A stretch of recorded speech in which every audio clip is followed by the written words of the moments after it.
네, 수업하겠습니다. 다음 이제 5번에 취소하고 철회가 있는데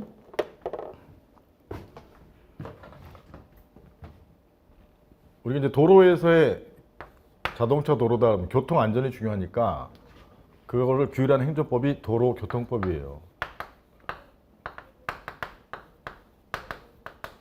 도로교통법 만들 때 일정한 자격이 있는 사람이 운전하게 하자 해서 먼저 자격증을 준 것이죠. 자격 있는 사람은 뭐냐? 예컨대 1차 시험, 2차 실기 시험 이런 데 합격한 사람에게 이게 요건, 효과, 면허증을 발급한다. 관할지방경찰청장 A가. 그래서 도로교통법상의 용어는 이제 면허증 발급이야. 면허증 발급. 근데 이거는 개념이 뭐냐면 원래 자유로운데, 운전은 자유로운데 이런 법상의 요건을 충족한 자에게 면허증 발급되면 금지를 해제해서 운전할 수 있는 자유를 회복시켜주게 하자. 그래서 법상의 요건은 면허증 발급이지만 얘는 뭐죠? 하명, 허가, 특허. 인가 중에 허가. 이렇게 된 거예요. 대인적 허가라고 해요. 허가. 갑에게 이제 면허증이 발급되면 갑에게 수익적이에요? 침익적이에요? 수익적이죠.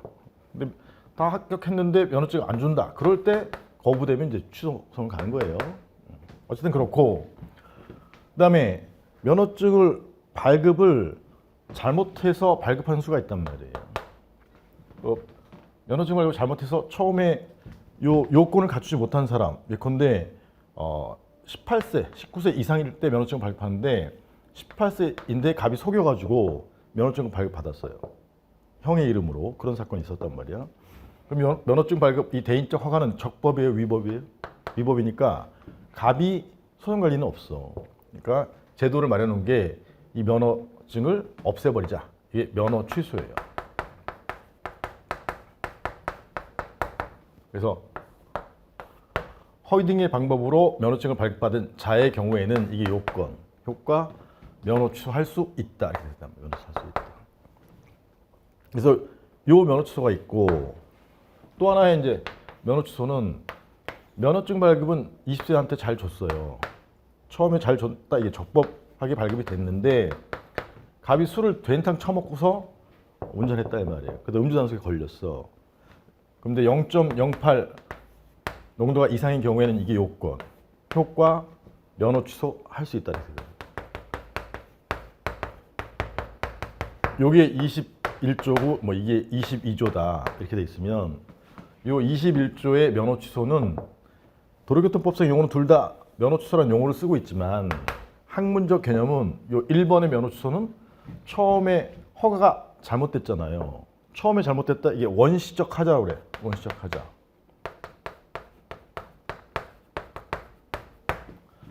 원시적 하자가 있는데 이거 잘못된 걸 놔두면 안 되니까 그걸 소급해서 이 과거로 요 2월 1일로 소급해서 이 허가를 없앤다. 소급적으로 소멸시키는 행정행위를 취소라고 하자. 취소. 그래서 얘는 수익적 행정행위 취소예요. 취소. 그 다음에 이 두 번째 면허 취소는 처음에 면허증 발급 허가는 적법한데 0.08 음주 하는 행위는 잘못된 거잖아요. 그래서 사후적 사유래. 사후적 사유. 나중에 사유로 운전했다는 사유로 법에 위반했다는 사유로 장래를 향해서 면허증 효력을 소멸시키는 행위. 이걸 철회라고 해요. 이거 면허 취소로 돼 있지만 얘는 면허 철회에 해당하는 것이죠. 그래서 취소와 철회라는 개념도 알고 계셔야 돼.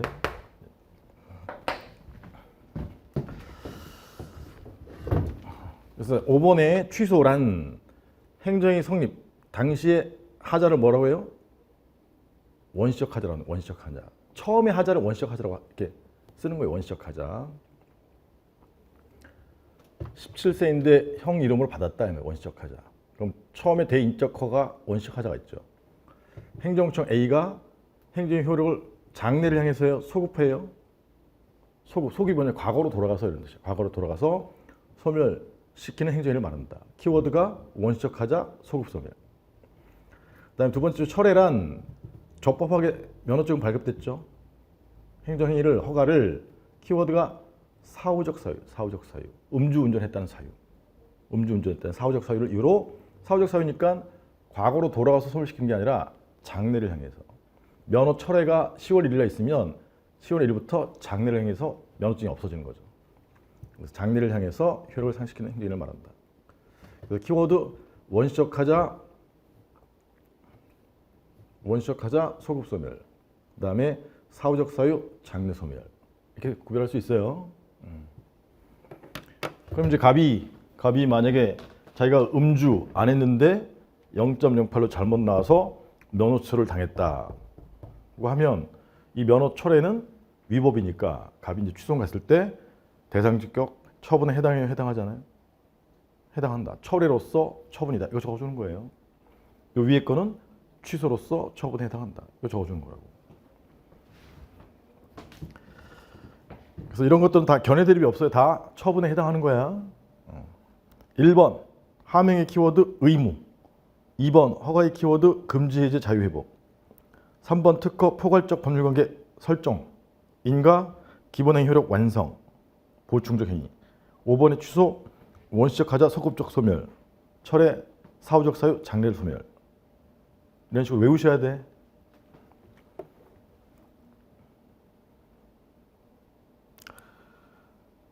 다음에 이제 다음 페이지로 가보죠.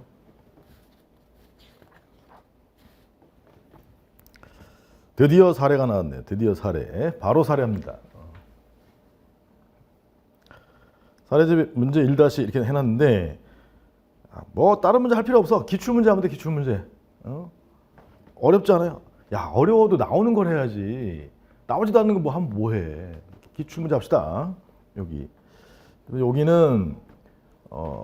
1, 2노무 기출문제예요. 1, 2노무. 그리고 이 쟁점은 오랫동안 출제 안 됐기 때문에 또 나올 거라고. 또 나올 수 있는, 내년에 또 나올 수 있는 쟁점 A급이에요. A급. 올해도 나왔지만 또 나와요. 자, 이제 마지막 지문은 짧지만 항상 마지막을 읽는 습관을 들이셔야 돼. 마지막 지문을 보면 아래에서 두 번째 줄에 이의 갑 노동조합은 취소 소송이죠. 취소의 밑줄이 가 있어야 돼. 왜냐면 무효확인소송하면 또 달라질 수도 있으니까. 소송을 제기하고자 하는 바 을시장의 행정청이에요. 을시장에 설립신고서 반려가 거부를 말하는 거예요. 거부. 설립신고를 하면 받아들이는 행위를 수리라고 그래요. 수리. 설립신고서가 수리되면 갑 노동조합이 설립신고했는데 제대로 신고하셨네요 하고 받아들이면 수리되면 수리는 갑 노조에게 수익적인 행정 자격, 수익적인 거. 그러니까 마치 허가 받는 거와 똑같다는 말이에요. 수리가 어떻게 된 거야? 거부된 거야. 수익적 처분이 거부된 거란 말이야. 거부는 취소송의 대상이 될 수 있는가? 뭐만 쓰란 얘기예요?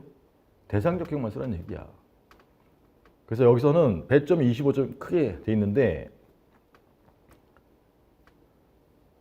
하여튼 그래서 이 반려가 2조량 1호의 거부 처분에 해당한지를 쓰는 게 쟁점이에요. 어쨌든 그렇고 이제 첫 번째 줄부터 보면 양가로 1번에 근로자 A는 갑 노동조합을 조직해서 설립신고를 했으나 을시장은 여기 설립신고죠. 설립신고 했으나 을시장은 설립신고서에 근로자가 아닌 구직 중에 있는 자의 가입을 허용하고 있다. 그래서 그 조문이 뭐냐? 이 노조법 2조 4호 라목에 이런 경우에는 설립신고 수리하지 않는다 이렇게 돼 있단 말이에요. 라목을 사유로 설립신고서를 반려했다. 그럼 이제 갑 노동조합은 이 반려가 적법이라고 주장하면서 취소송 제기하는 거예요? 위법이라고 주장하면서 취소송 제기하는 거예요? 위법이라고 주장하면서. 근데 그런 내용은 안 나와 있지만 위법이라고 주장하면서, 즉 근로자 아닌 구직 중에 있는 자 가입 허용하지 않고 있다. 응? 그래서 이 반려 거부 처분을 위법하니까 취소송을 제기한 거예요. 그래서 거부가 처분이 되기 위한 요건, 이걸 쓰는 게 핵심이야.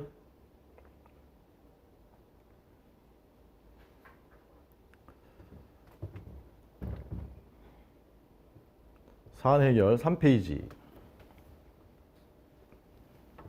이제 사례용을 쓸 때 맨 처음에 로마자 1번에 쓸 내용은 문제 소재 또는 문제 제기, 문제 소재, 뭐 쟁점 이렇게 쓰셔도 되고 문제 소재에서 밝혀주는 거예요. 무엇이 쟁점인지를. 이게 논문에서 논문형 글의 형식은 어떻게 되죠 혹시? 논문형 글의 형식? 논문의 형식. 서론, 본론, 결론이에요. 서론, 본론, 결론. 그래서 이런 사례형이 아닌 걸 단문이라고 하는데 단문, 논문, 서론, 본론, 결론 이렇게 적잖아요. 사례형은 서론에 해당하는 것이 문제 소재예요. 결론에 해당하는 것이 사안 해결. 그 중간에 있는 게 본론이에요. 본론. 그래서 문제 소재를 써주는 거죠. 사안에서는 을시장의 설립신고서 반려가 취소송의 대상이 될 수 있는가를 묻고 있으므로 따라서 대상적 격과 관련해서 설립신고서 수리 거부의 처분성 요건이 문제된다. 이렇게 밝혀주는 거예요. 설립신고를 받아들이는 행위를 수리라고 그래요. 수리. 근데 거부하면 그 거부의 처분성 요건이 문제된다.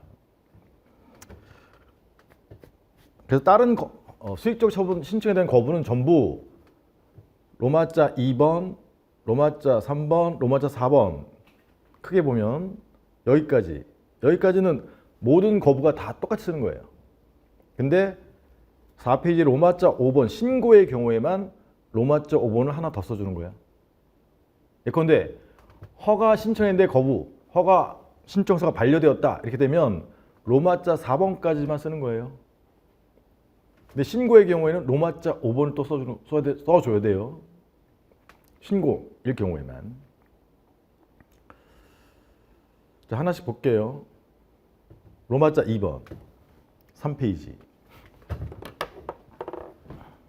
다음 시간에 문제에 의해 지금 다음 시간에 시험 공부하고 있는 거야. 설립신고서 거부는 좀 어려우니까 허가 신청 거부를 해볼게요. 그래서 갑이 철근 4개 요건을 갖추어서 강남구 1번지 10층 건물 아파트 건축 허가라는 수익적 처분을 신청했는데 신청서가 반려 거부되었다. 강남구청장이 2월 1일 날 반려했다. 그럼 갑이 취소했을 때 처분에 해당하려면 이 시간적 순서대로 보면 갑이 허가라는 수익적 처분을 어떻게 하죠? 해달라고 신청하는 거예요. 신청. 그래서 로마자 2번의 제목이 신청할 때 신청권이 거부의 처분성 요건인지 여부 이렇게 되는 거예요. 너무 길죠? 그래서 신청권이 필요한지 여부 이걸 고치세요. 신청권이 필요한지 여부.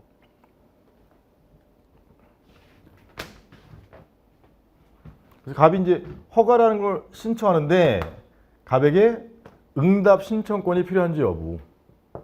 그럴 때 이제 부정설도 있지만 긍정설이 다솔 판례예요.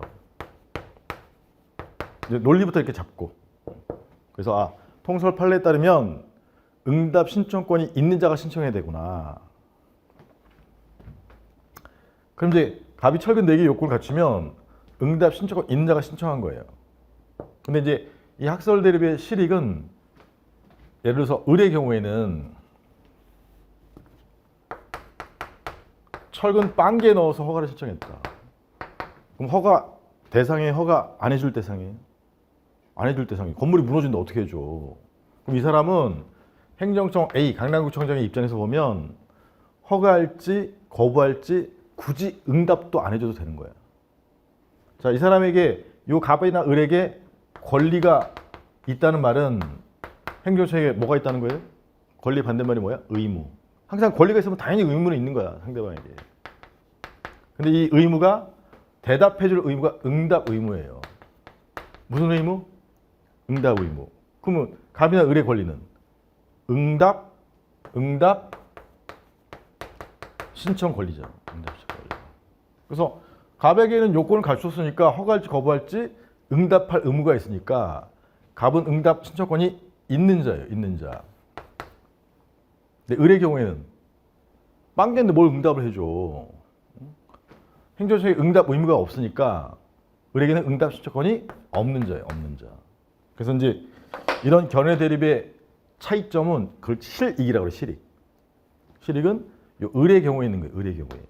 신청권 있는 자예요? 없는 자예요? 없는 자의 경우에. 그럼 이제 부정설은 신청권 없는 을이 신청해도 거부는 처분이다 이렇게 되는 거예요.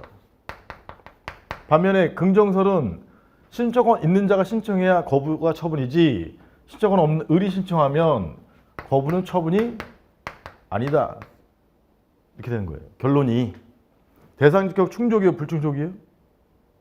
불충족이죠. 그러면 각하 판결을 하는 거예요. 각하 판결.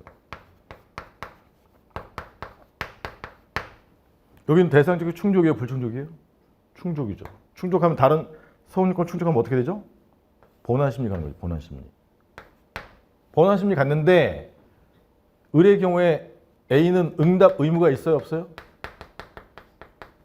을은 응답 신청권이 없으니까 A는 응답 의무가 없는 거예요. A는 응답 의무가 있는데 응답을 안 하면 그건 위법이지만 응답 의무가 없는데 거부했다고 해서 얘는 위법이 아니거든요. 걔는 적법이야, 적법. 그 거부 처분은 본안심리에서 적법이 돼, 적법. 여기까지 이해 가시겠어요? 그럼 아까 외웠던 거. 본안심리에서 처분이 적법하다면 청구가 이유 없음으로 무슨 판결? 그렇지. 그래서 얘는 기각 판결이에요. 답 기각 판결. 이쪽은 답 각하 판결. 객관식이라면. 이와 같이 판결이 다르잖아요. 이게 실익이야, 실익. 실익이 있는 경우는 여기 없는 자가 신청했을 때예요. 일설에 의하면 일설은 무슨 판결? 기각 판결. 이설에 의하면 각하 판결. 아, 둘 다 소송에서 지는 건데요? 맞아. 맞는데 판결의 종류에 따라서 효력이 또 달라진단 말이에요. 크게 보는 거예요, 크게. 네. 그래서 신청권 있는 자가 신청해야 되고 그다음에 갑의 경우에는 신청권을 갖추었으니 어느 설을 취하든 다 거부는 처분에 해당하는 거죠. 갑의 경우에는 처분이지. 요설도 처분. 이해가시겠어요? 그럼 갑의 경우에는 실익이 있어요, 없어요? 없어. 차이점이 없단 말이야. 신청은 있는 자의 경우는 차이점이 없어요. 없는 자의 경우에 차이점이 있는 거지. 그래서 이제 신청을 했어요. 신청하고 뭘 신청하는 거죠? 이 허가가 뭐예요? 수익적 처분이지. 수익적 처분. 그걸 좀 더 크게 보면 공권력의 행사라고 한단 말이에요. 공권력의 행사. 아까 공권력의 행사. 그게 침입적 처분이라고 말씀을 드렸지만 더 크게 보면 수익적 처분도 포함하는 개념이에요.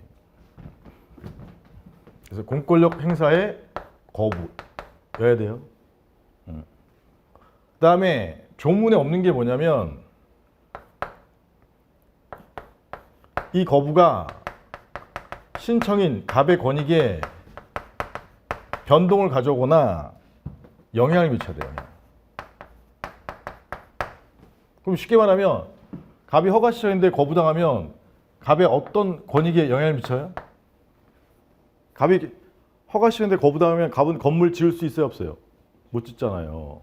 건물 못 지으면 돈 못 벌어요, 벌어요, 못 벌어요? 못 벌지. 그걸 뭐라고 그래? 무슨 권익이라고 그래? 그렇지, 재산권익. 갑의 재산권익에 영향을 미치는 거란 말이에요. 그래서 이 사안의 경우에는 처분이다 이렇게 되는 거예요. 갑의 경우에는 응답 신청권이 있는 자라서 긍정설에 의할 때도 갑은 거부는 처분에 해당하고 그 다음에 여기 공권력 작용인 수익적 처분인 허가에 거부라는 의사표시가 있었고 그 다음에 이 거부가 갑의 재산권익에 영향을 미치므로 사안의 거부는 거부 처분에 해당한다. 대상특격을 충족한다. 그게 이제 로마 저번의 사안 해결이에요. 이해가시겠어?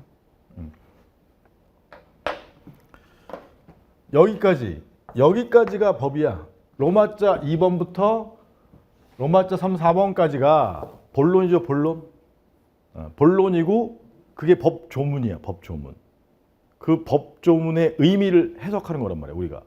일단 2조회랑 1호에 거부라고 돼 있잖아요. 거부. 그 거부가 처분이 되기 위한 그 법조문을 해석한 게 이 시간적 순서대로 보면 이렇게 된단 말이에요. 허가를 신청했는데 거부당했고 갑이 건물을 못 짓는다 이렇게. 이해가시겠어요?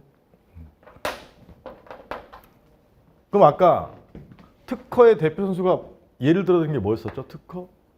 임용. 갑이 구급 공무원 시험에 합격하고 그 다음에 면접도 통과하고 그 다음에 했는데 임용을 안 해준다 이 말이에요.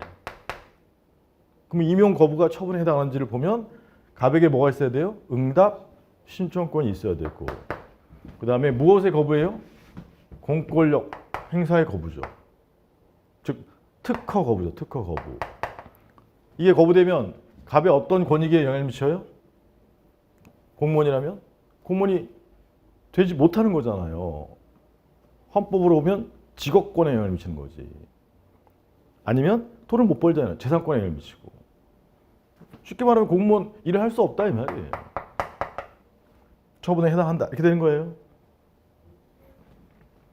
그래서 어떤 거부이든 이게 허가 거부든 임용 거부가 특허 거부든 아니면 아까 비영리법인 설립인가 거부든 다 똑같아. 어떤 거부든 거부가 처분에 해당하려면 2조랑 1호의 요건이 이거라 이 말이에요.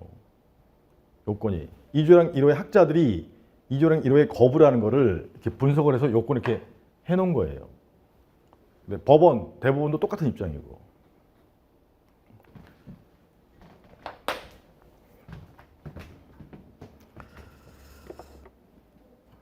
그래서 로마자 2번부터 4번까지는 어떤 거부도 다 똑같아요. 근데 이제 우리 시험에 우리 시험이기도 하고 지금 이 문제는 뭐 거부죠? 갑노조 설립 신고 거부잖아요. 거부.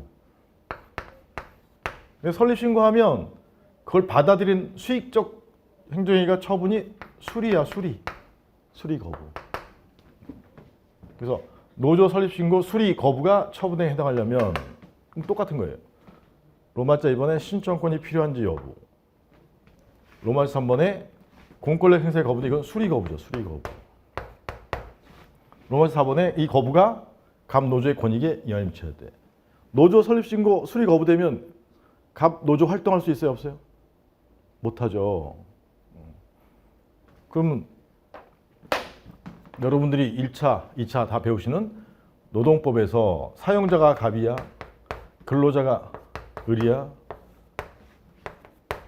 근로자가 근로를 제공해 둘 테니까 나한테 월 200씩, 100씩 주세요. 사용자가 동의했어. 이런 반대방의 화살표 반대방에 있잖아요. 의사의 합치를 뭐라고 한다고요? 계약. 계약인데 이제 사람을 써서 돈 주는 계약은 민법상의 고용계약이에요. 그래서 고용계약서가 체결되면 효과가 뭐야? 민법상의 법률관계가 발변소한단 말이야. 계약이 체결되면 요건, 효과, 예컨대 근로를 제공과 관련해서는 을은 근로제공 의무자가 되고 갑은 권리자가 되고 이 권리 의무관계가 발생하고 하나. 근로에 관한 법률관계 하나. 반대로 여기 돈은 임금이죠. 임금. 임금에 대한 사용자는 의무자가 되고 을은 권리자가 되고 임금에 대한 법률관계 두 개가 발생하는 거예요. 이해가시겠어? 이게 민법의 고용계약의 요건과 효과예요. 어쨌든 근데 민법에서는 갑이나 을이나 서로 대등한 지에 있다고 보는 거죠. 서로 사적 자치니까. 그래서 근대국가 시절에는 사적 자치니까 이랬는데 근대국가 시절에 이제 갑이 사용자가 근로자를 막 부려먹잖아요. 근로자가 막 쉴 틈도 없이 일하고 막 돈도 안 주고 막 그런단 말이야. 그래서 근로자를 보호해주기 위해서 요 개별적인 근로 관계에서 일주일의 근무 시간은 뭐 48시간으로 한다. 그 다음에 하루에 일할 때 휴게 시간은 뭐 2번 줘야 된다. 뭐 이런 것들을 근로 조건이라고 하잖아요. 근로 조건을 만들어 놓은 법이 근기법이잖아요. 근기법. 근기법이 이제 근로자를 보호하기 위해서 만들어 놨는데 근데 근로자는 사용자보다 힘이 약하단 말이에요. 그러니까 근로자 니들이 모여서 사용자하고 한번 해봐라. 여기 이제 근로자가 조직한 단체를 뭐라고 하죠? 노조죠, 노조. 그런데 비노조가 있다. 이걸 규율하는 법은 집단적 노사관계법, 노조법이죠, 노조법. 우리나라는 근기법, 노조법. 이런 민법에서 그대로 하면 근로자가 불리하기 때문에 근로자를 보호하는 특별 규정들을 둔 거예요. 그래서 근기법은 민법의 특별법이야. 그 다음에 노조법도 특별법인 경우도 있고. 근데 여기는 민법도 있지만 여기 행정법도 있단 말이에요. 행정법.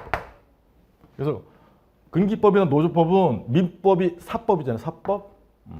사법과 행정법, 공법이 섞여 있는 법이에요. 예컨대 갑이 을을 해고했는데 부당해고다 라고 판단이 들면 근로자 을은 근기법에 의해서 또는 노조법에 의해서 진호위, A가 서울시 진호위예요. 진호위에 부당해고 나를 구제해 주세요. 말을 들어보니까 부당해고 맞아. 그럼 너를 구제하는 명령을 해줄게. A가 이런 명령을 한단 말이에요. 그럼 구제 명령의 내용은 뭐냐? 해고가 부당해고니까 얘는 무효야, 무효. 그리고 해고를 4월 1일 날 당했는데 지금이 10월 1일이면 6개월간 돈을 못 받았잖아요. 임금을 줘라. 이런 내용이에요. 무효니까 원직에 복직시키고 그다음에 그동안 못 받았던 임금을 줘라. 이게 구제명령의 내용이라고. 그럼 구제명령은 근로자 을에게는 수익적이에요, 침익적이에요? 수익적이죠.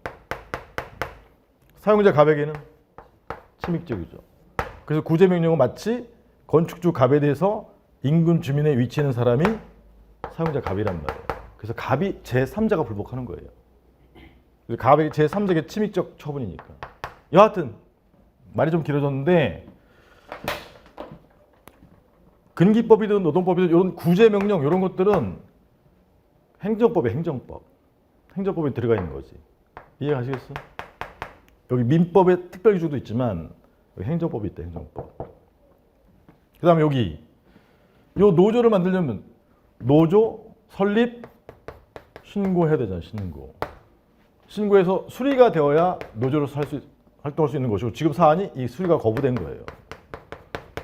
이해가시겠어? 이게 노동쟁송이야. 딴 게 아니야. 그러면 A가 시장이 강남구청장이 거부했다. 시장이 거부했다. 그럼 A잖아. A가 거부하면 그 다음에 A2에게 가면 뭐죠? 심판. C에게 가면 행정소송. 여기도 마찬가지야. 서울시 지도위가 구제명령 해줬다. 그럼 사용자가 불복한단 말이야. 사용자가 A2에게 가는 게 행정심판. 그게 중노위에 가는 거예요. 근데 여기서 구제가 안 되면 행정소송. 이게 노동쟁송이라는 거예요. 별거 아니야. 행정쟁송 중에서 이런 노동사건 관련된 쟁송을 노동쟁송이라고 하는 거야. 별것도 아니라. 이런 문제를 주로 내겠죠. 농부사 시험이니까. 근데 이 문제만 내는 게 아니라고.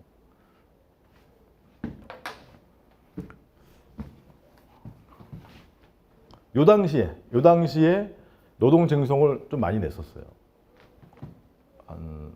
저 12년부터 한 20년도까지. 그다음 이제 21년 뭐 이럴 때 아니지 한 5년 정도 하고 그 다음부터는 다 내요. 아무거나. 뭐 세금도 내고 뭐 다 내.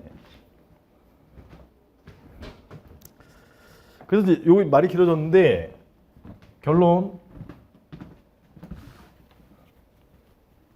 그래서 요 사례를 통해서는 여러분들 두 가지를 알고 계셔야 돼. 이런 개별적인 근로조건에 관한 법이 무슨 법이에요? 근로기준법.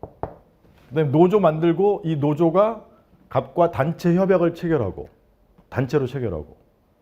예컨대 전국 금속노조 현대자동차와 사용자 금속노조가 단체 협약을 체결하고 아니면 현대자동차 노조가 단체 협약을 체결하고 그 다음에 협약이 결렬되면 뭐 하죠? 파업 등의 단체 행동을 하고 이게 이제 헌법에서 보장하는 노동상권이잖아요. 노동상권. 단결권, 노조 만들 권리. 단체 교섭권, 단체 행동권. 요건 알고 계셔야 돼요. 그리고 근기법이든 노조법이든 여기 민법의 특별규정도 있지만 행정법 특별규정도 있다 말이에요. 그래서 다시 이 얘기로 돌아와서 설립신고 거부의 경우에는 여기 로마자 5번에 하나를 더 써줘야 돼. 신고의 종류. 신고의 종류가 원칙의 신고가 자기 완결적 신고, 자완신이라고 해요. 자완신. 예외적 신고가 수요신이거든요. 수요신. 근데 결론을 미리 말씀드리면 자완신의 경우에 수리 처분이고 수리 거부도 처분이에요. 근데 수요신의 경우에 수리나 처분이 아니고 수요신의 경우에 수리 또는 수리 거부가 처분이야. 이렇게 처분성이 달라진단 말이야. 그럼 노조 설립 신고를 처분에 해당한다고 보려면 수요신으로 가는 게 좋죠. 수요신. 그래서 자완신이면 수리 거부는 처분이 아닌데 수요신이면 수리 거부가 처분이거든요. 그래서 이제 각 개별법에 신고가 있다면 신고, 여기 신고가 있는데 이거를 어떻게 볼까? 3번이 구별 기준이에요. 구별 기준. 그 구별 기준에 따라서 우리 노조법상의 설립 신고는 어떻다 하고 이제 사안의 경우 이렇게 해결해 주는 거죠. 사안의 경우. 그래서 마무리 지으면 요 로마자 5번의 목차는 아까 처음에 말씀드렸듯이 신고의 경우에만 써주는 거예요. 신고의 경우에만 자완신, 수요신 이게 두 가지가 있으니까 목차 설명했어요. 이제 하나씩 개별 내용을 보죠. 개별 내용 보기 전에 목차, 대목차, 로마자 목차 한번 써보세요. 로마자 2번.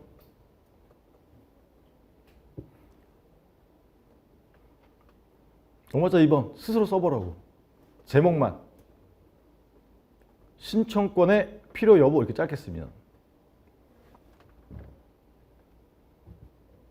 그렇게 고치라고 했죠. 신청권의 필요 여부. 그 다음에 로마자 3번 써보세요. 공권력 행사의 거부.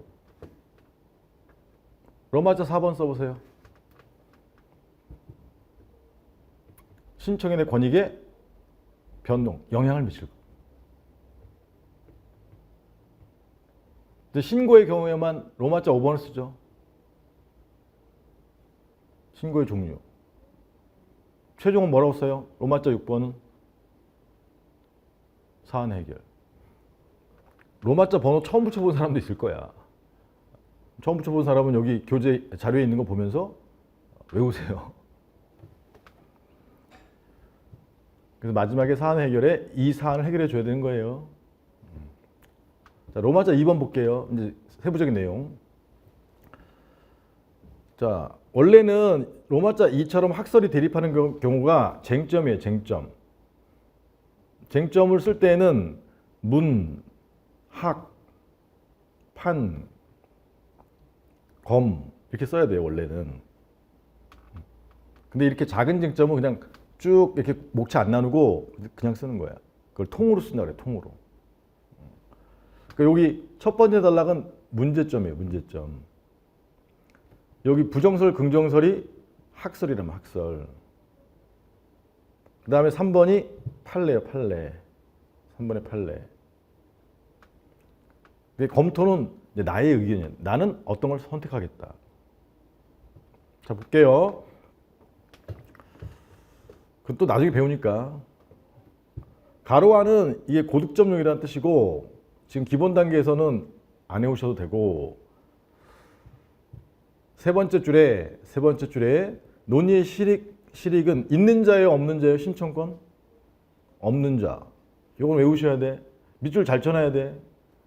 신청권 없는 자. 밑줄을 키워드에 밑줄을 치셔야 돼. 제가 여기 화면에 밑줄 쳐드리고 있잖아요. 화면까지 띄워서 밑줄 쳐드리는데 엉뚱한 데 치고 있는 사람이 있어요. 그런 사람은 집중 안 하는 거야. 그런 사람은 아예 공부하지 마, 지금부터.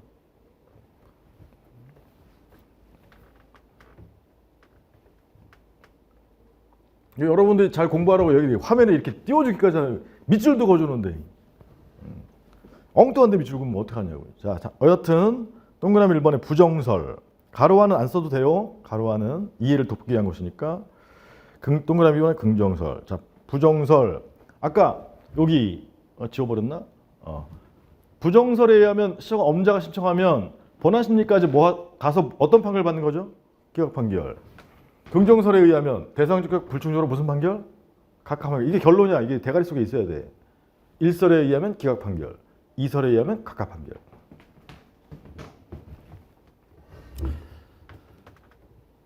그래서 동그라미 1번에 부정설이 있으나 긍정설이 동그라미 2번에 네 번째 줄 긍정설이 타당하면 동그라미 2번에 네 번째 줄 하고 있어요. 다설과 판례 입장이다. 가로 안에 이설에 의하면 신청권 없는 경우에는 소송요건 대상적격 불충족으로서 무슨 판결? 각각 판결이 키워드야. 각각 판결. 이 각각 판결을 알고 있어야 논거를 쓸 수가 있어요. 이러한 설이 타당하다 이게 결론인데 그러려면 논거가 필요해. 논거. 그 논거를 써주는 게 이제 2차 시험 주관식의 특성이에요. 객관식은 그냥 통설 판례는 긍정하고 있다 이것만 알고 있으면 되지만 그 다음 동그라미 1번의 부정설에 보면 세 번째 줄 가로 안에 이설에 의하면 네 번째 줄에 없는 자의 신청에 대한 거부 처분은이죠. 정확히 말하면 거부 처분은 적법이에요, 위법이에요? 적법으로 본안 판단, 본안 심리에서 무슨 판결? 기각 판결. 기각 판결이 핵심이에요. 일설에 의하면 기각 판결, 이설에 의하면 각각 판결. 이해가요? 그걸 알고 있어야 논거를 쓸 수가 있단 말이야. 자, 동그라미 1번 부정설의 논거부터 보죠. 논거. 긍정설을 까는 거죠. 긍정설에 의하면 신청권 있는 자, 즉 갑에게만 대상적 소송요건을 인정하게 돼서 국민, 을의 경우에는 신청권이 없어서 각하를 당하잖아요. 그러면 을의 경우, 신청권 없는 국민의 경우에는 권익구제를 부당하게 축소시킨다는 점. 즉 본안심리까지도 못 간다는 점 이런 뜻이에요. 없는 자의 경우에는 긍정설에 의하면 각각 판결을 받으니까 본안심리까지 못 간다 이 뜻이야. 그래서 키워드는 뭐냐? 국민의 권익구제 축소예요. 축소. 그게 첫 번째 논거.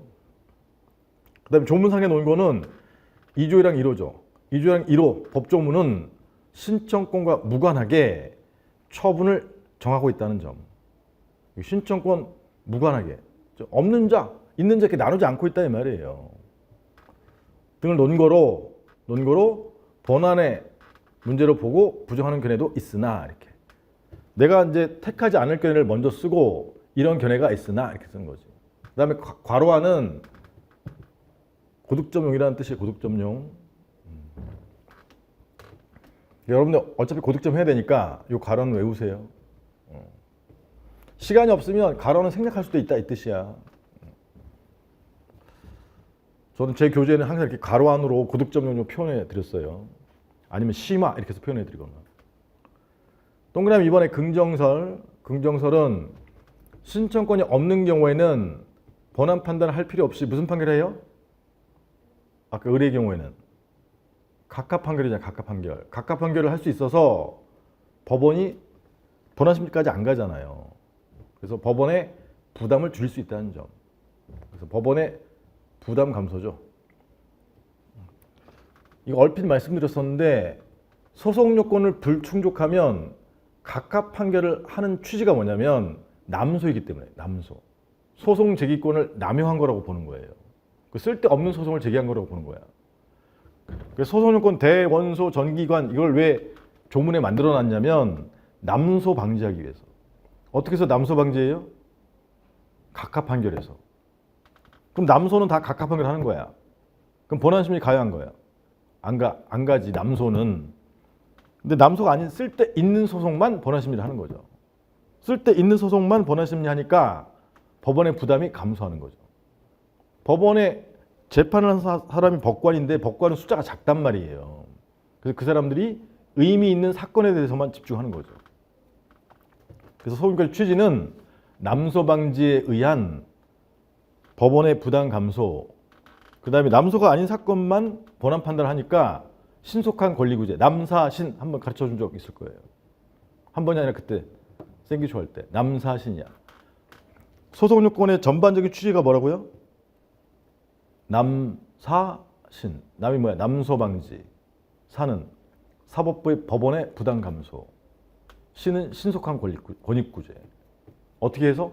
남소이면 각각 판결을 해서. 남사신. 근데 그게 논거예요. 동그라미 2번에. 동그라미 설에 의하면 무슨 판결? 거기 보고 하셔도 돼. 동그라미 2설에 의하면 무슨 판결을 받아요? 을의 경우? 그거 보고 각각 판결 받는다는 얘기는 법원의 부당 감소지. 그걸 이제 말로 길게 쓴 거야. 그 다음에 두 번째 논거. 신청권 없는 을의 신청을 거부한 경우 이로 인해 신청인 을의 권익에 영향을 미치는 것이 아니다. 영향을 미쳐야 처분인데 을의 경우에 무슨 영향을 받느냐 이 말이에요. 아, 을 건물 못 짓잖아요. 야, 을의 경우에는 무슨 건물 짓든 말든 무슨 상관이야. 무너질 건물 짓는데. 그래서 이렇게 생각하는 거예요. 동그라미 1설은 을의 경우에도 건물 못 짓지 않느냐 이렇게 생각하는 거고 권익에 영향을 받는다 이렇게 생각하는 것이고 동그라미 2설에 의하면 야, 요건도 전혀 갖추지 못했는데 무슨 영향을 받아 이렇게 각 학설에 따라서 보는 관점이 다를 뿐이에요. 이런 논거로 긍정하는 견해가 타당하며 다설 판례 입장이다. 이렇게 돼요. 심화 부분은 지금은 안 보셔도 돼. 자, 동그라미 3번. 이렇게 해서 이제 학설이 대립하고 있죠. 학설이 대립하고 있고. 그 다음에 판례는 대법원 판례를 말한 건데 3번의 판례는 거부가 처분이 되기 위해서는 법규상, 조리상 신청권이 존재해야 한다. 즉 긍정설의 입장이다. 긍정설.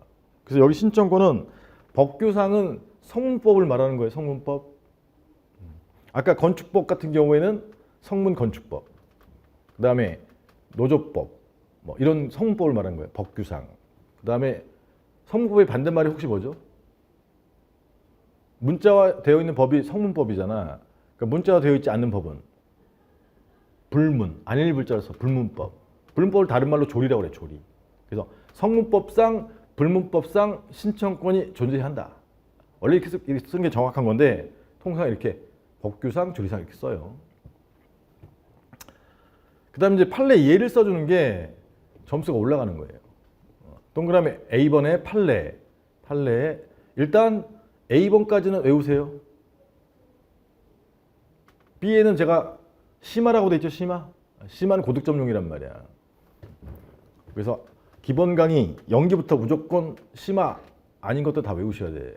자, 판례는 갑이 사법연수원 옛날에 사법시험 시절에 사법연수원 마친 다음에 성적이 좋아가지고 검사 임용. 검사 공무원이에요, 아니에요?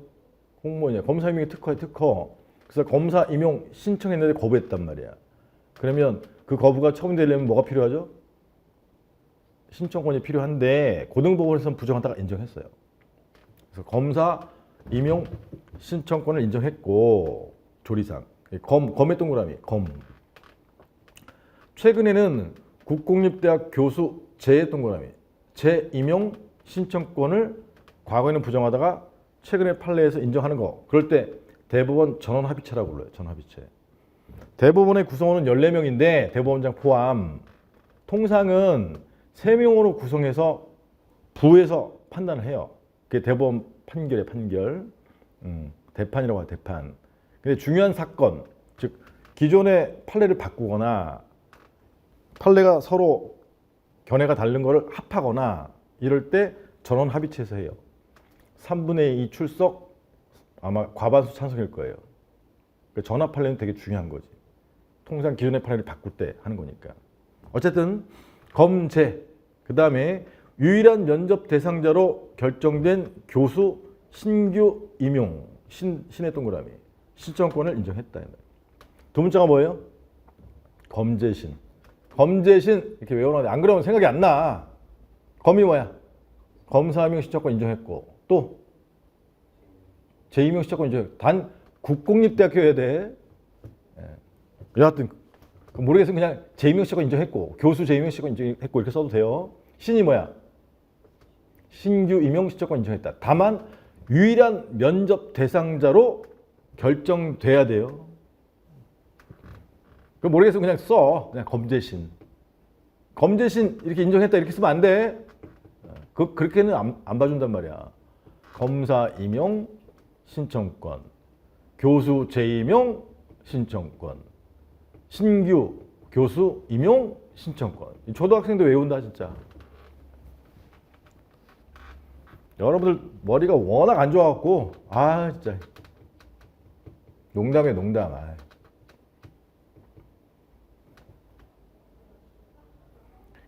그다음에 로마자 3번. 공권력 행사에 거부일 것. 공권력 행사에 거부일 것. 이렇게 된 거죠. 이 내용을 써주는 거는 이 거부가 자기인 처분, 즉 침입적 처분과 동일시할 수 있기 위해서는 그 거부가 공권력 행사에 거부해야 된다. 이런 내용이 있는데 바쁘면 안 써도 돼. 그 다음에 다음 페이지 4페이지 로마자 4번. 거부가 신청인의 법률관계 또는 권익에, 법률관계 쓰기 어려우면 권익에 판례에 표현은 어떤 변동, 그 다음에 통설에 표현은 영향이에요. 영향. 변동을 쓰든 영향을 쓰든 상관없는데 영향을 쓰세요. 신청인의 권익에 법률관계에 어떤 영향을 일으키는 것일 것. 그래서 이 0에 동그라미 쳐놓으세요. 그래서 그 밑에 판례 표현을 좀 외워서 쓰면 좋은데 판례 표현 외우기 힘들면 그냥 목차만 쓰세요. 판례 이해하면 옆에다가 고, 이렇게 고득점용 고 이렇게 써놓으세요. 고득점 하고 싶으면 외워서 쓰고 고 이렇게 써놓은 거는 아유 모르겠다, 시간이 없다, 그러면 포기하라고. 그럼 교재에 좀 표시해주지. 아우 징글징글해. 이런 거는 좀 수업 중에 알려줘도 되잖아요. 정말 죄송한 말씀인데 최근으로 올수록 이 수험생들이 요구사항이 너무 많아져요. 이렇게 해달라, 저렇게 해달라. 그 왜 그러냐면 그냥 제 생각이에요. 예전에는, 아주 예전에 뭐 제 세대 때에는 권리 의식이 발달하지 않았어요. 왜냐하면 후진국 내지 중진국이었으니까. 근데 선진국이 되면 규제가 세밀해지죠. 그 사람들의 수준도 높아지죠. 그럼 각종 권리에 대해서 계속 매스컴에서 학교에서 배운단 말이야. 예전에 후진국 시절에 우리 조망권 알았을까요? 몰랐을까요? 일조권. 6.25 전쟁 나고서 서울에 빌딩이 많았을까요? 적었을까요? 적지. 다 초토화됐는데, 그리고 후진국인데 무슨 조망권이야. 빌딩이 옆에 있어야 조망권이고 뭐 일조권이고 나발이고 하지. 근데 선진국이 되니까 어때요? 지금 우리나라는 특히 고층 빌딩 엄청 많잖아요. 아파트 엄청 많고. 거기서 부각되는 권리가 뭐예요? 인근 주민들의 일조권, 조망권 침해, 개거품 문단 말이야. 하여튼 그래서 이 선진국이 되면 규제가 세밀해지고, 규제가 세밀해짐에 따라서 권리도 세밀해져요. 사람들이 각종 권리를 자꾸 주장해. 근데 문제는 의무를 안 하면서 권리만 주장한다고. 그래서 요새 수험생들의 특성이 자꾸 뭐 해달라 이렇게 요구를 많이 한단 말이에요. 요구하는 건 좋은데 상식선에서 요구를 해줘야 되고, 자기가 할 수 있는 건 자기가 해야 된단 말이에요.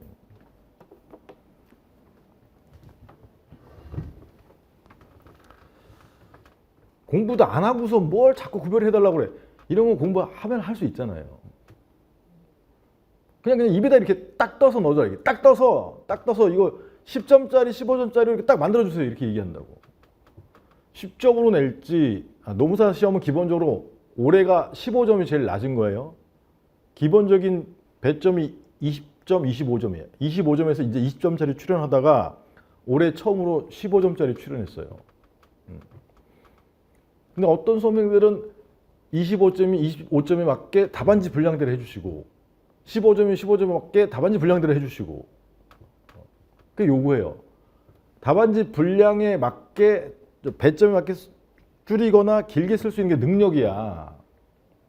그거를 키우는 게 지금 공부하는 거예요. 근데 그 틈을 또 노리고 강사들이 뭘 해줘? 배점에 맞는 답안지 형식의 교재 이러면서 또 탁 나오면 너무 좋다. 요것만 공부해야지 이렇게. 배점이 높으면 길게 쓰고, 배점이 낮으면 짧게 쓰고. 이게 실력이라고. 아무리 개거품을 물어도 너무 좋은 거야 자기가. 난 너무 딱 맞는 교재를 구했어. 어쩜 이렇게 교재를 잘 만드니. 저도 그게 되게 싫었거든요. 진실을 알려줘야 될 거 아니에요. 근데 이렇게 알려주면 또 욕먹어요. 지가 만들기 싫으니까. 그러다가 만약에 배점이 높아져 버리면 나 채우지도 답안지도 못 채우고 나왔는데 어떡하냐. 확 그냥 여러분들 잘못된 건 제가 말씀을 드려야 돼. 안 그러면 여러분들이 더 나쁘게 되는 거란 말이야. 합격을 못 한단 말이야. 왜?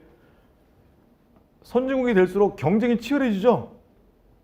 이 상위권은 변동이 없어. 합격권은 언제나 10% 룰이잖아요. 과거가 됐든 현재가 됐든 다 10% 룰인데 응시자가 많아지잖아요. 그럼 경쟁이 더 치열해지는 거란 말이야. 경쟁이 치열해지면 조금이라도 더 쓰는 수험생이 점수를 많이 받겠죠. 왜냐면 답안지로밖에 평가를 못 하니까. 좀 더 고급진 답안지가 점수가 높겠죠. 근데 그거를 캐치를 못 해. 그저 그냥 공부를 조금 하고 붙고 싶은 거야. 교재가 두꺼워서 좋다는 게 아니라 기본적으로 해야 될 건 해야 된다 이 말이에요. 넘어갑시다. 갑자기 확 올라가죠. 그 다음에 그래서 이제 여기는 고득점용이고요. 넘어가고 로마자 5번 자완신 수요진까지 해야 돼. 사안 해결까지 이 문제는 해야 돼. 2교시에. 자, 양가로 1번에 자기 완결적 신고의 예가 골프장 이용료 변경 신고예요. 그래서 외우려면 자골 이렇게 외워. 징그럽다 징그러. 자골. 그래서 양가로 2번 수리를 요하는 신고는 수에 동그라미 치시고 각종 명의 변경이 명의 동그라미 그 다음에 각종 지휘승계 신고 명지 이렇게 외우세요. 뭐라고? 수명지 자골 수명지 자골 수명지. 일단 어떤 그 논리에 맞춰서 두 문자를 따면 잘 안 외워져. 그냥 무조건 입에 자꾸 말하다 보면 된단 말이야. 소속요건도 지금 벌써 외웠잖아요. 자, 골 수명지야. 그래서 자기 완결적 신고에 얘가 골프장 이용료 변경 신고인데 갑이 골프장료 실내 골프장 10만 원 받다가 20만 원 받기로 변경했어요. 그럼 이거를 강남구청장에게 신고를 해야 된단 말이야. 그럼 20만 원 받기로 했습니다. 라고 해서 내 이름은 갑이고 주소는 어디고 변경사항은 20만 원입니다. 하고 이런 요건이 형식적 요건이에요. 형식적 요건을 갖추어서 신고하면 강남구의 공무원이 보고서 이걸 갖추었으면 받아들인 행위를 접수라고 그래. 접수. 근데 만약에 접수가 거부되면 갑이 열받겠죠. 그럼 이제 접수가 거부되면 갑의 권익에 영향을 미치느냐 이걸 보는 거예요. 결론을 미리 말씀드렸지만 접수나 접수 거부가 갑의 권익에 영향을 미치지 못한다. 처분이 아니다. 왜냐하면 자 보세요. 이런 자완적 신고의 경우에는 첫 번째 줄에 적법한 신고서가 도달 4월 1일 날 도달했어요. 도달하기만 하면 그 사이에다가 거부되더라도 이렇게 써서 거부되더라도. 두 번째 줄에 도달하기만 하면 양가로 1번의 두 번째 줄 도달하기만 하면 그 사이에다가 거부되더라도. 즉 접수 거부되더라도 이런 뜻이에요. 접수 거부되더라도 바로가 자기 완결적 이런 뜻이야. 바로 공법상 효과가 발생한다. 바로 공법상 효과가 발생한다는 말은 바로 20만 원 받고 영업할 수 있다 이 말이에요. 그럼 그 거부 때문에 갑이 20만 원 못 받으면 규제가 따르면 그 거부가 처분이겠죠. 근데 규제 없이 바로 영업할 수 있으니까 결론 이 접수는 행정청의 사무처리를 위한 것에 불과해서 결론 수리 또는 접수 그리고 수리 거부 행위는 처분성이 없다. 이게 결론이에요. 다시 자완신 수리 거부는 처분이에요 아니에요? 처분이 아니다. 적법한 신고서가 도달하고 거부되더라도 바로 공법성 효과가 발생한다. 바로 영업할 수 있기 때문에 규제 없이. 근데 양가로 2번에 수요시는 수명지의 경우에는 건축주 명의 변경 신고 어렵잖아. 그냥 명의 변경 신고. 액화석유가스화법 어렵잖아요. 그냥 지승계 신고 이것만 쓰시라고. 명지야, 수명지. 그중에 이 액화석유가스가 뭐냐면 LPG 주소예요. LPG 주소. 그래서 이걸 설명하면 갑이 LPG 주소 하다가 을한테 10억 받고 넘겼어요. 그럼 을이 영업자가 바뀌었으니까 을이 지위 승계됐다고 신고를 하는 거죠. 강남구청장에게. 그러면 4월 1일 날 신고할 내용이 뭐냐? 내가 이름은 을이고 주소지는 어디고 이게 형식적 요건. 형식적의 반대말이 뭐죠? 혹시? 실질적이에요. 실질적. 그래서 이런 형식적 요건뿐만 아니라 실질적 요건으로서 이게 주유소니까 터지면 안 된단 말이에요. 폭발하면 안 되니까 물적 요건으로서 탱크가 안전한지 탱크를 갖추었는지 인적 요건으로서 안전관리자를 필히 두고 있는지 이런 걸 공무원이 심사한 다음에 아 폭발 위험이 없습니다. 안전하네요. 하면 폭발 위험이 없다고 판단하면 수리를 해주는 거예요. 근데 만약에 탱크가 안전하지 못하다 하면 폭발 위험이 있다고 공무원이 판단하니까 수리해요, 수리 거부해요. 거부해요. 그렇지만 갑의 입장에서는 폭발 위험이 없다고 생각하는 거지. 행정청은 폭발 위험이 있다고 판단해서 거부했지만, 즉 행정청은 거부 처분이 적법하다고 판단하지만 갑은 을의 경우에는 거부 처분이 위법하다고 판단한단 말이에요. 근데 그거는 나중에 소송 가서 밝혀야 될 일이란 말이야.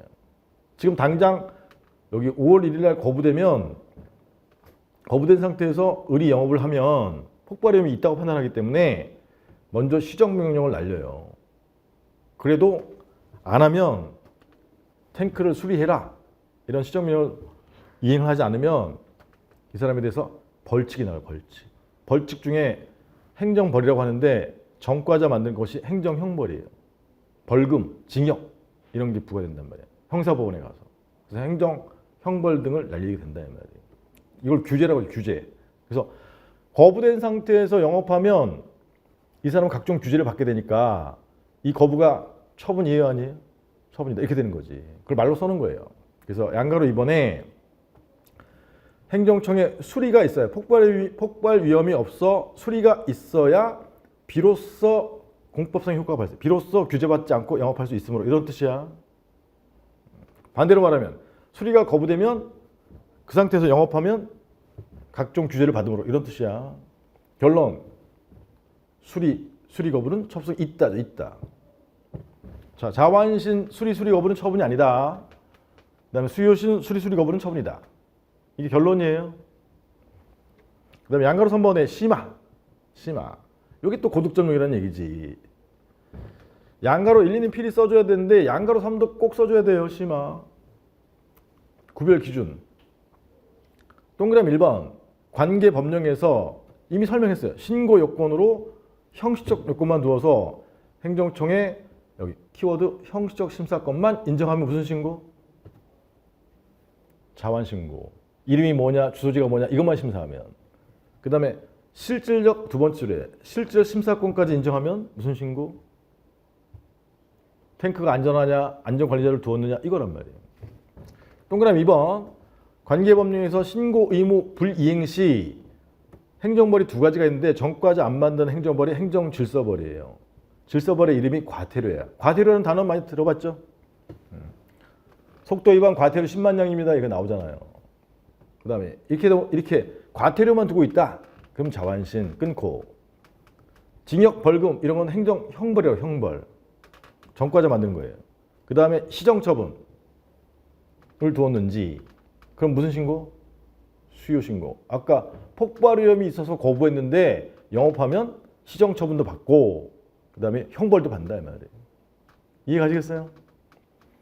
이 기준으로 각 개별법상의 신고를 본다 이 뜻이야. 드디어 이제 마지막 총결론 이 로마자 6번의 사안의 해결이에요.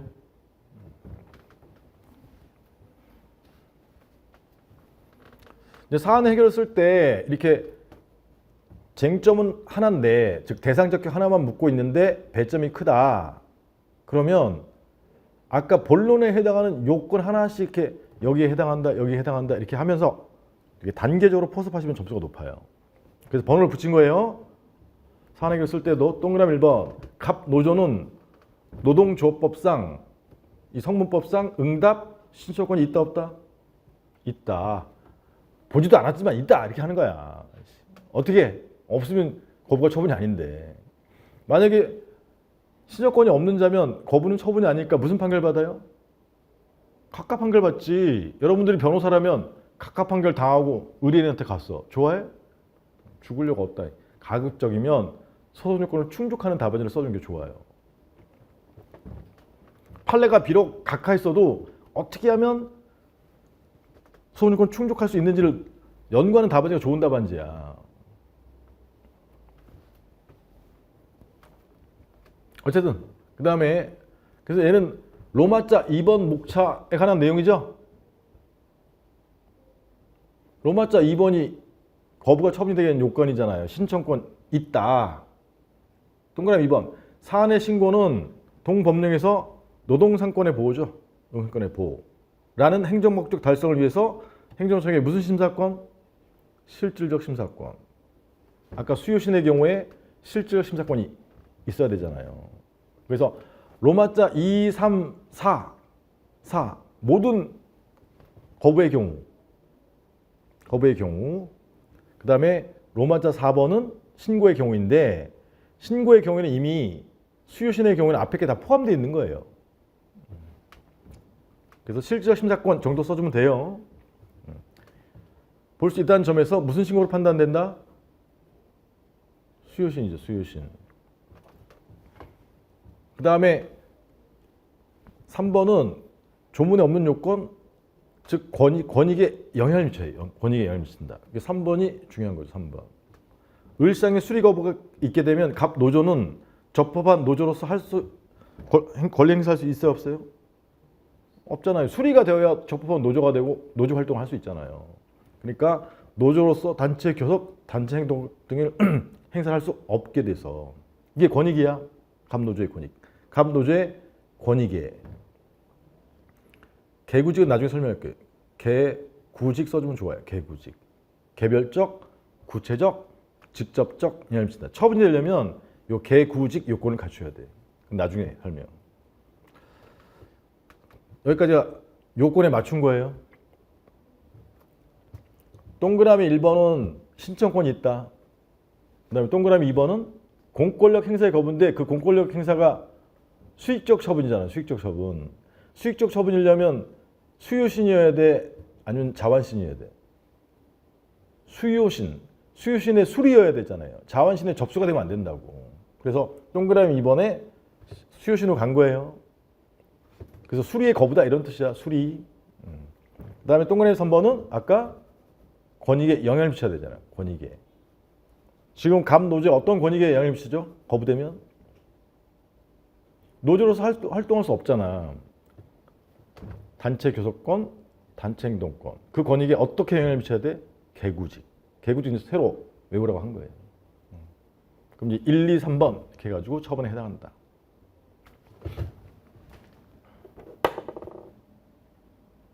이렇게 쓰면 좋아해요.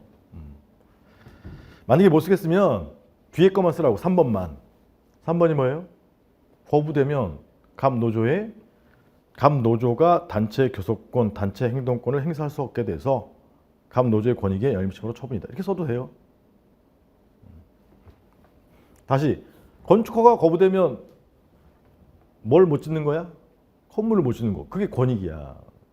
지금 노조 설립신고 거부의 경우는 노조로서 활동을 못하게 된다. 그게 이제 말로 쓴 거란 말이에요. 쓸 수 있겠죠?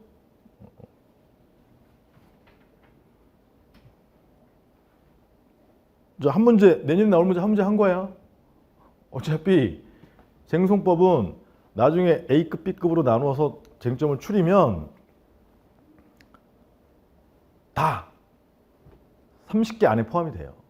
30개 중에 하나 한 거야 지금 벌써. 예전에 소개 특강에서도 설명해서 말씀드렸고 생기초에서도 말씀드렸지만 2차 시험 4과목 중에 뭘 먼저 해놓으셔야 돼? 쟁송법을 먼저 해놔야 돼. 왜? 분량이 작으니까. 그리고 어디서 나올지 뻔하니까. 그렇게 말씀드려도 그냥 주구장창. 하나를 해놓으면 마음이 안심이 되잖아요.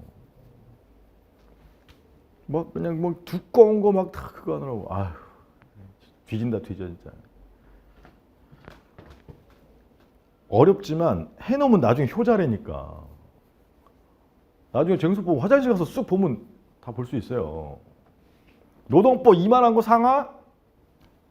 죽는다 죽어. 인사경조? 고생 좀 해보세요.